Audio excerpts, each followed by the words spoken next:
Hello everyone, welcome to EVS achievers. তো আজ আমরা কিছু কোয়েশ্চেন্স অ্যান্ড তার আনসার ডিটেলসে ডিসকাস করব। তো ফার্স্ট কোয়েশ্চেন দেখো, which of the following is not a biofuel? তো বায়োফুয়েল কোনটা নয়?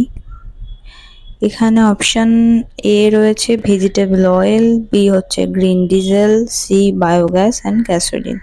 তো আমরা জানি গ্যাসোলিন হচ্ছে কি একটা পেট্রোলের প্রোডাক্ট, তো গ্যাসোলিন হবে এখানে অ্যান্সার। কেন কি এখানে নট বলেছে, নট এ বায়োফুয়েল। তো বায়োফুয়েল কি? বায়োফুয়েল হচ্ছে বা যে অর্গানিক মেটেরিয়াল যেখান থেকে ফার্মেন্টেশন বা ট্রান্সএস্টারিফিকেশন প্রসেসের মাধ্যমে ফুয়েল জেনারেট করা হয়।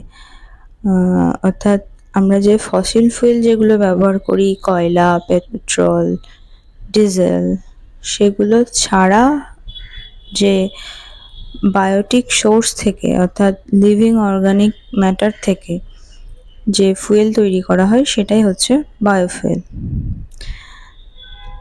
গ্যাসোলিন কি? গ্যাসোলিন মানে হচ্ছে পেট্রোল। তো gasoline also known as petrol is a volatile flammable liquid fuel derived from petroleum, primarily used in the spark ignition internal combustion engines like those in the cars.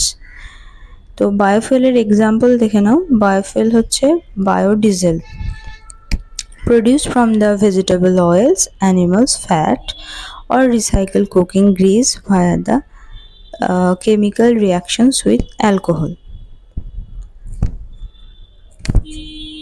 Biogas generate হয় from the anaerobic digestion of waste like manure or sewage.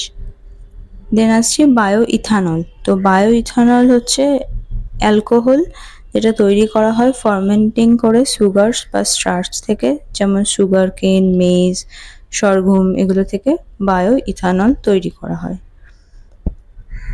Then আসছিস next question, profuse growth of aquatic vegetation that often changes the color of the water body is known as.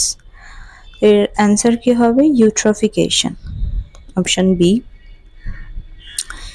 তো ইউট্রফিকেশন কি? ইউট্রফিকেশন হচ্ছে excessive enrichment nutrients যখন হয়ে যায়, অর্থাৎ কোনো একটা ওয়াটার বডিতে যখন অনেক বেশি পরিমাণে নিউট্রিয়েন্ট চলে যায় তখন প্রচুর অ্যালগাল গ্রোথ হতে থাকে, অ্যালগাল ব্লুম যেটাকে বলে, অর্থাৎ অ্যালগাল গ্রোথ হয়। তো পুরো যে ঘটনাটা, পুরো ইনসিডেন্টটা, সেটাকেই বলা হয় ইউট্রফিকেশন।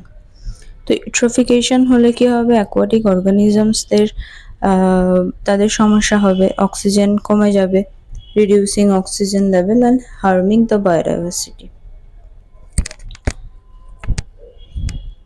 তো অ্যালগাল ব্লুম তোমরা সবাই জানো অ্যালগাল ব্লুম কি।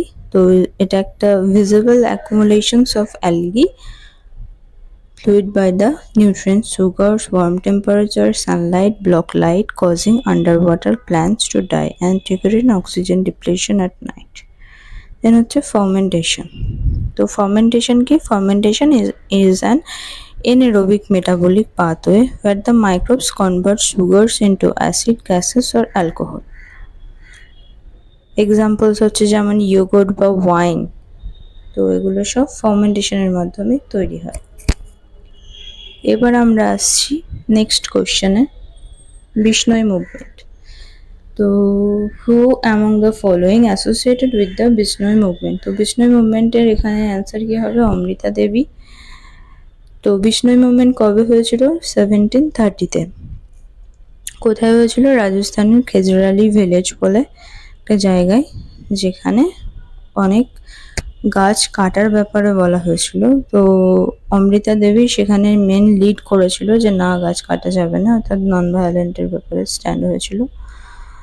দেন চিপকো মুভমেন্ট। চিপকো মুভমেন্টের এরকম আরও মুভমেন্ট হচ্ছে আমার চিপকো মুভমেন্ট। তো চিপকো মুভমেন্ট এসেছিল 1973-তে উত্তরাখণ্ড, হিমালয়াস। এর মেন লিডার কে ছিল? সুন্দরলাল বহুগুণা। আর এছাড়াও ছিল চাঁদনী প্রসাদ ভাট, দাসলি গ্রাম স্বরাজ যে সংঘ। তো এরা মেন চিপকো মুভমেন্টের জন্য বিখ্যাত। এরপর আমরা আসছি এপিকো মুভমেন্ট। তো এপিকো মুভমেন্ট হয়েছিল 1983-তে কর্ণাটকে। এর মেন লিডকে করেছিল পান্ডুরাং হেচ। এটাও ওই ফরেস্ট কাটার ব্যাপারে বলা হয়েছিল কি যে না, এরাও মুভমেন্ট করেছিল, ফরেস্ট কাটতে দেবে না সেই জন্য। দেন আসছি সাইলেন্ট ভ্যালি মুভমেন্টে। Silent valley movement 1973 Kerala Palakkad ডিস্ট্রিক্টে হয়েছিল সাইলেন্ট ভ্যালি মুভমেন্ট। কেরালা সাহিত্য পরিষদ যে ছিল, এরাই মেন লিড করেছিল এই সাইলেন্ট ভ্যালি মুভমেন্টের ব্যাপারে। তো এই ছিল আজকের কন্টেন্ট ভিডিও। নেক্সট দেখা হচ্ছে আরও কোয়েশ্চেন্স নিয়ে পরবর্তী ভিডিওতে। Thank you, bye bye, take care.